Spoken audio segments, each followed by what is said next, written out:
আমাৰ অসমৰ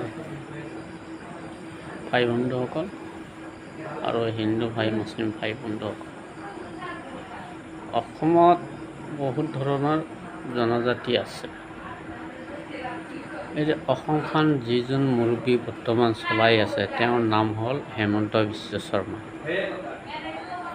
তেওঁক মই এটা কথা স্পষ্টকৈ কওঁ, আপুনি অসমৰ আগন্তুক দিনৰ কাৰণে অলপ ভালকৈ চিন্তা কৰক। গতিকে মিয়া অসমীয়াই সেইবোৰ কৰি কোনো লাভ নাই। গতিকে মিয়া থাকিবই, অসমীয়াই থাকিব। চবে অসমত যিকেইটা মানুহ আছে চবৰে সমান অধিকাৰ আছে। এই আপুনি এটা চকুৰে নিমখ বেচে, এটা চকুৰে তেল বেচিলে নহ'ব। গতিকে আপুনি অসমৰ কাৰণে চবৰ কাৰণে চিন্তা কৰক, চবেই অধিকাৰটো পাব।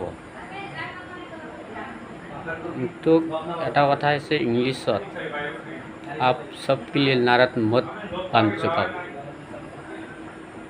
বুজি পাইছে? সেইবোৰ কৰি থাকিলে আপুনি নাৰত হৈ যায়। নাৰত কি তাৰমানে বেয়া পায়।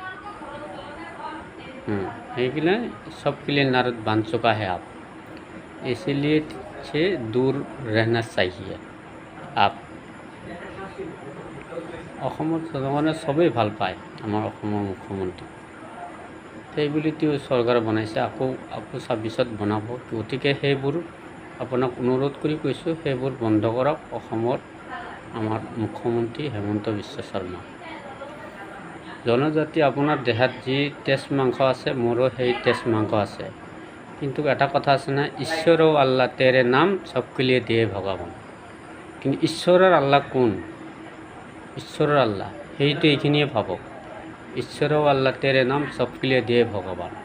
কিন্তু চবৰে কাৰণে আল্লাহ ভগৱান আছে। কিন্তু সেইবোৰ আপুনি অসমৰ কাৰণে এই ধৰক ভাঙা ভাঙি এইগিলা আৰু কৰিব নালাগে। যিহেতু 26ৰ ইলেকশ্যন আহি আছে, তেনে কিবা এটা ভাবি সেইবোৰ বন্ধ কৰক। মানুহ বেয়া পায়, সেইবিলাক কৰিব দৰকাৰ নাই। চবেই মিলিমিতি থাকক।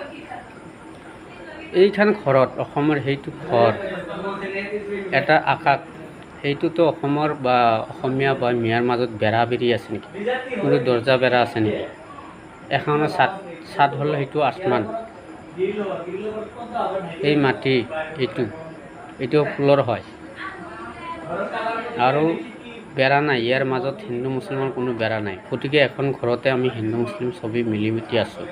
কিন্তু আগন্তুক দিন থাকাকেইটাত আমি চবেই মিলি থাকিব লাগে।